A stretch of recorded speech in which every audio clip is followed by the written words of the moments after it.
Channel पिछले class में हम लोग क्वेश्चन नंबर 13 तक डिस्कस किए थे। इस क्लास में क्वेश्चन नंबर 14 से डिस्कस करेंगे। क्वेश्चन नंबर 14 कहता है define a binary operation on the set 0 1 2 3 4 5 as a operation b a plus b if a plus b less than 6। यदि ए प्लस बी का वैल्यू 6 से छोटा हो तो इस कंडीशन का यूज करेंगे, और ए प्लस बी का value greater than equal to हो तो हम लोग इस कंडीशन का यूज करेंगे। So that 0 is the identity for this operation. पहला बात आपको दिखाना है कि 0 जो है सो इस बाइनरी ऑपरेशन का identity element, and each element a not equal to 0 of the set is invertible. और इस सेट के सारे एलिमेंट इन्वर्टिबल है एक्सेप्ट 0। 0 को छोड़ करके सभी के सभी एलिमेंट इन्वर्टिबल है। With 6 minus a being the inverse of a, where inverse of a is 6 minus a, that is inverse of 1 तो 6 माइनस 1 तो 5 etc। चलिए एक एक करके हम लोग डिस्कस करेंगे। जो आपका सेट है उसको हम लोग ए मान लिए, ए सेट मान लिए, जिसका एलिमेंट है 0, 1, 2, 3, 4, 5 एंड बाइनरी ऑपरेशन जो डिफाइंड है उसको हम लोग लिख दिए। चलिए सबसे पहले दिखाना है कि इसका आइडेंटिटी एलिमेंट 0 होगा, मतलब आइडेंटिटी एलिमेंट फाइंड आउट करना है। तो चलिए आइडेंटिटी एलिमेंट फाइंड आउट करते हैं।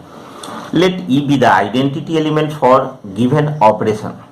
जो दिया गया ऑपरेशन है उसका आइडेंटिटी एलिमेंट हम लोग ई कंसीडर किए। तो from definition of identity element के डिफिनीशन से a operation e is equal to a और e operation a is equal to भी a, that is a operation e is equal to e operation a is equal to a for all a element है a का। Now ए operation 0 तो ए operation 0 तो होगा ए plus 0 is equal to ए। क्यों? तो ए plus 0 less than 6 है।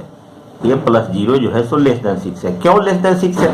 तो ए का एलिमेंट है सो 5 तक है, 5 में मैक्सिमम 5 तक है, तो 5 में भी 0 जोड़ेंगे तो 6 से छोटा होगा।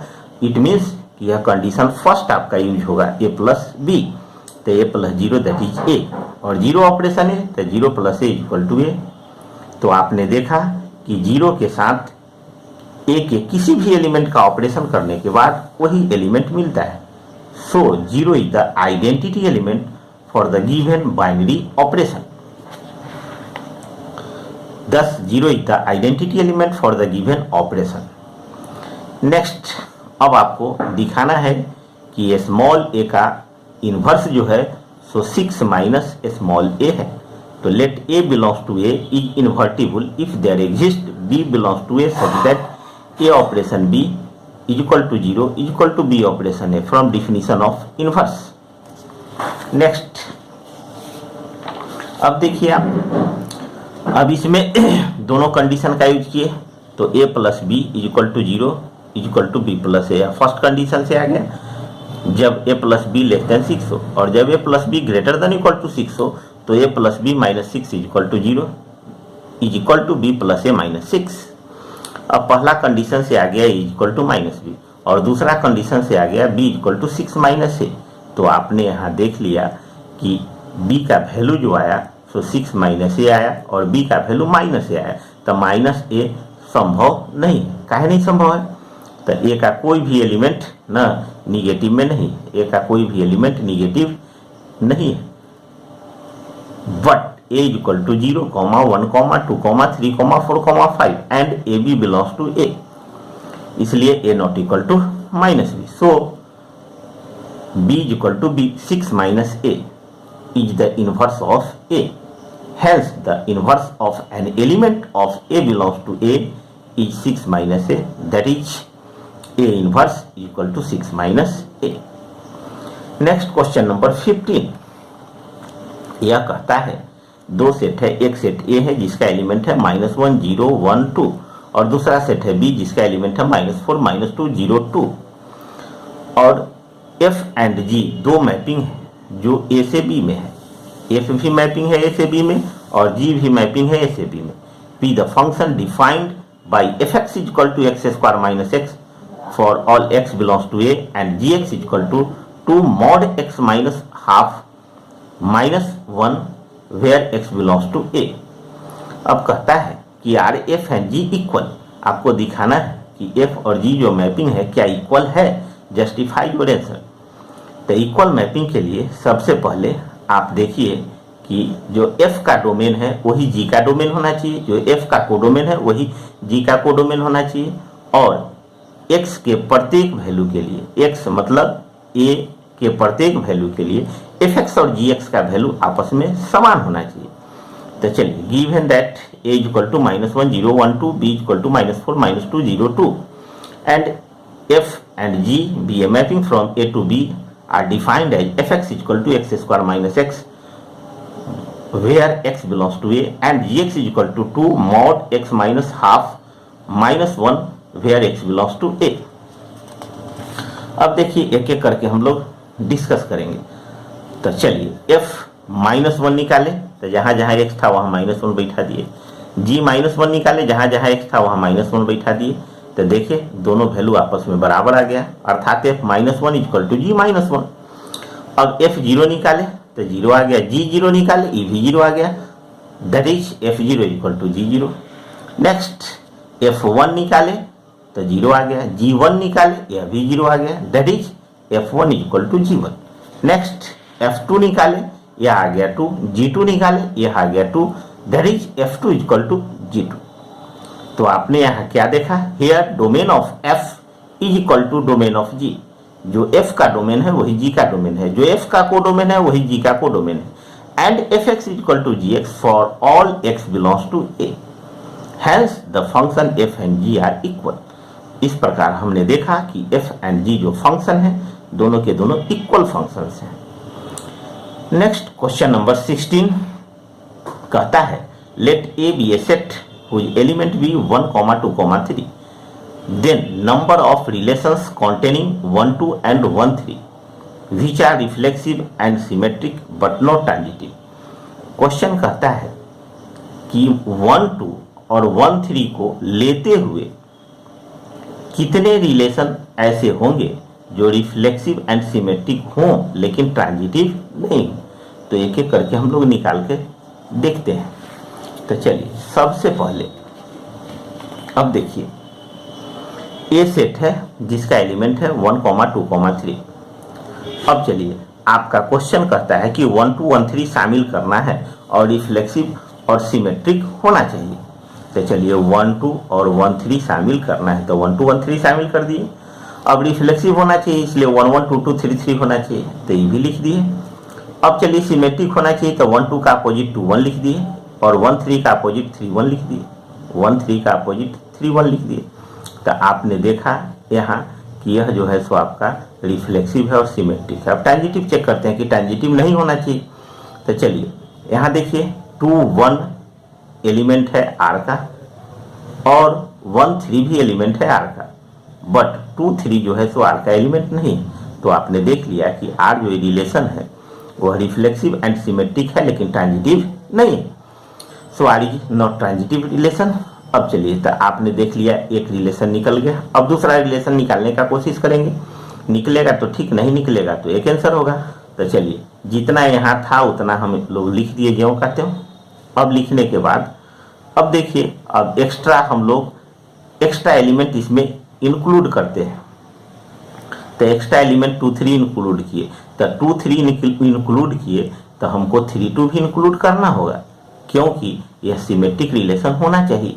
तो आपने देख लिया कि यह रिफ्लेक्सिव सिमेट्रिक है और ट्रांजिटिव भी हो गया। काहे हो गया ट्रांजिटिव? तो यहाँ 3 गो एलिमेंट है और यहाँ 2, 2, 4, 2, 6, 2, 8 एक 9 एलिमेंट आ गया और 9 गो एलिमेंट होगा ही रिलेशन का यहाँ।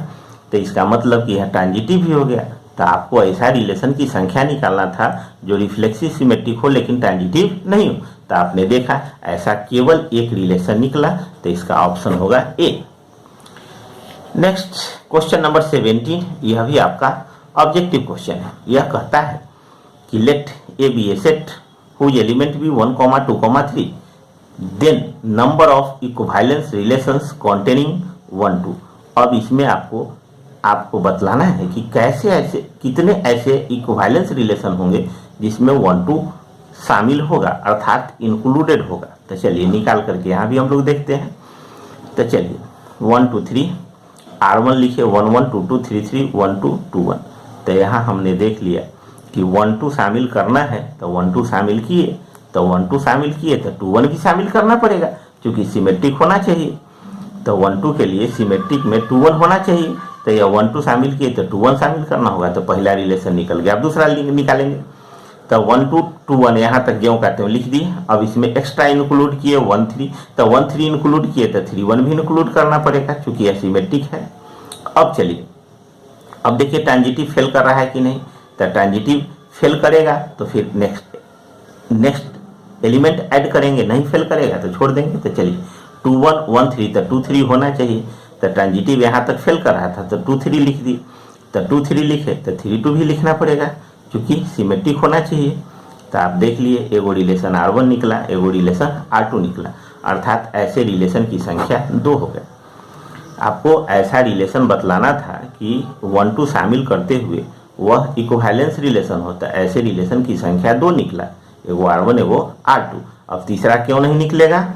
तो चूंकि यहाँ 9 एलिमेंट लिखा गया और 9 इसका एलिमेंट होगा, इसलिए तीसरा निकलने का कोई प्रश्न ही नहीं उठता है। Next question number 18, let f is a mapping from real number to real number with a signum function defined है। यहाँ f जो मैपिंग है वह सिग्नम फंक्शन है। f जो मैपिंग है आपका वो सिग्नम फंक्शन है। तो सिग्नम फंक्शन आपका होता है fx equal to 1 when x greater than 0, 0 when x equal to 0, -1 when x less than 0, and g is a mapping from real number to real number with the greatest integral function। यह g जो mapping है वह greatest integral function है। अब कहता है कि then FOG and GOF, f and g का composition and g and f का कंपोजिशन क्वांसाइड इन 0 1। यह आपका क्वांसाइड करेगा ओपन इंटरवल 0 है और क्लोज्ड इंटरवल 1 है, माने ओपन क्लोज्ड इंटरवल 0 1। इसको हम लोग कहेंगे ओपन क्लोज्ड इंटरवल 0 1। तो चलिए fx जो आपका दिया हुआ है लिख दिए, gx जो दिया हुआ है वह भी लिख दिए। अब चलिए हम लोग x कोई एलिमेंट लेते हैं ओपन क्लोज्ड इंटरवल 0 1 के बीच का। x कोई एलिमेंट लेते हैं जो ओपन क्लोज्ड इंटरवल 0 1 के बीच है। तो चलिए वी हैव, अब देखिए आप जानते हैं, आप रखते हैं कि ग्रेटेस्ट इंटीग्रल फंक्शन 1 का वैल्यू 1 आता है और ग्रेटेस्ट इंटीग्रल फंक्शन जो 0 एंड 1 के बीच में हो इसका वैल्यू 0 होता है। वह ग्रेटेस्ट इंटीग्रल फंक्शन जो 0 से बड़ा हो और 1 से छोटा हो इसका वैल्यू 0 आएगा। इस सिंबल के अंदर कोई इंटीजर होता है तो इंटीजर निकलता है, इंटीजर नहीं है तो निकलेगा इंटीजर जो है उससे जस्ट छोटा। तो 0 और 1 के बीच में कोई भी बात इसमें पुट करेंगे उसका वैल्यू आपको 0 आएगा। यह बात आप समझ गए। तो अब नेक्स्ट समझिए FOGX। तो FGX आ गया और GX के जगह पर है आपका greatest integral function x, greatest integral function x। अब चलिए जब x का वैल्यू 1 हो तो F1 आ गया। जब x का वैल्यू 0 और 1 के बीच में हो, 0 और 1 के बीच में हो, जब x का वैल्यू 0 और 1 के बीच में हो तो F0 आ गया। चूंकि यहाँ 1 है यहाँ 0 है, ये वो ग्रेटेस्ट इंटीग्रल फंक्शन जब 1 है तो 1 है और 0 और 1 के बीच में है तो आपका 0 है। तो यह आ गया F1 और F0। अब चलिए F1, तो F1 का वैल्यू आपका 1 है और F0 तो F0 का वैल्यू 0 है। इफ x इक्वल टू 1 तो 1, if x belongs to 0 1 open interval तो यह इसका वैल्यू क्या होगा 0। तो आपने क्या देखा यहाँ, आपने देखा कि इसका वैल्यू निकल गया 2 केस में। एक केस इसमें आपने देखा कि एक वैल्यू निकला 1 और दूसरा वैल्यू निकला 0। नेक्स्ट देखिए GOFX तो GFX। अब चलिए fx जब x का वैल्यू 0 से बड़ा हो तो 0 से बड़ा हो तो 1। आप सिग्नम फंक्शन का डिफिनीशन कहता है कि जब x का वैल्यू 0 से बड़ा हो तो 1। तो G1 तो यह आ गया ग्रेटेस्ट इंटीग्रल फंक्शन 1। तो ग्रेटेस्ट इंटीग्रल फंक्शन 1 होता है। तो आपने देख लिया कि वहाँ आपका आया 2, एक 1 और 0 और यहाँ आया 1। आपने देख लिया कि दोनों का वैल्यू डिफरेंट आ गया। So given function does not coincide in 0 1। Thus we see that when x belongs to 0 1 open interval 0 1 FOGX equal to x and GOFX equal to 1। But f o g one equal to g o f one. यहाँ पर देखिए आप कि यह दोनों value बराबर है, लेकिन यह दोनों वैल्यू बराबर नहीं है। Hence f o g and g o f do not coincide in open closed interval 0, 1। Next यह आपका ऑब्जेक्टिव क्वेश्चन है और लास्ट क्वेश्चन है, question number 19। Number of binary operations on the set a b. ये set का element है a comma b, आपको number of binary operations निकालना है। तो इसका फॉर्मूला होता है n to the power n square, n to the power n square, जहां n जो है so number of element in the sets, number of element in the set, number of element in the set. तो यहाँ set में element की संख्या 2 है, तो n का वैल्यू 2 हो गया। तो 2 to the power 2 square that is 2 to the power 4 that is 16। अब नेक्स्ट क्लास में हम लोग, अब 16 आ गया अर्थात ऑप्शन बी आ गया। अब नेक्स्ट क्लास में हम लोग अगला topic inverse trigonometrical function discuss करेंगे।